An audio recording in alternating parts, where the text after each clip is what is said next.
On vient de faire la sortie des vestiaires et on vient de traverser le tunnel des joueurs que les joueurs du coup emprunteront samedi pour la finale de la Coupe de France.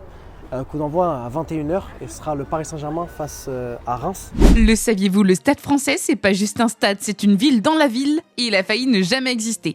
Avant sa construction pour la Coupe du Monde 98, le nord de Paris ressemblait à ça, un ancien quartier industriel abandonné, presque oublié. Et puis, en 1995, c'est le top départ. 31 mois, 407 millions d'euros et un défi fou, construire un stade capable d'accueillir plus de 80 000 personnes. Le toit que vous voyez, c'est un toit qui fait 6 hectares de surface. C'est l'équivalent de l'avenue des Champs-Élysées. Le poids de la toiture, on est sur 13 000 tonnes. C'est plus lourd que la Tour Eiffel. La Tour Eiffel, à peu près 10 000 tonnes. On a même du coup 2 écrans géants. Il faut savoir qu'un écran, c'est 240 mètres carrés. C'est plus grand qu'un terrain de tennis. Et sous la pelouse, un tunnel assez grand pour faire passer un semi-remorque. Oui, un camion. On peut même trouver une prison et un hôpital à l'intérieur du stade. Derrière vous, on a une fresque murale écrit Entrée des joueurs.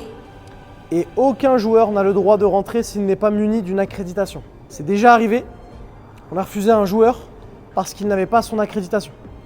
Un joueur du Paris Saint-Germain d'ailleurs. Et aujourd'hui, le Stade Français, c'est le rendez-vous des grands événements, concerts, Jeux Olympiques.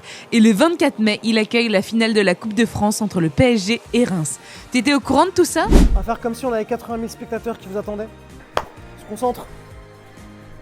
On applaudit, c'est parti, merci.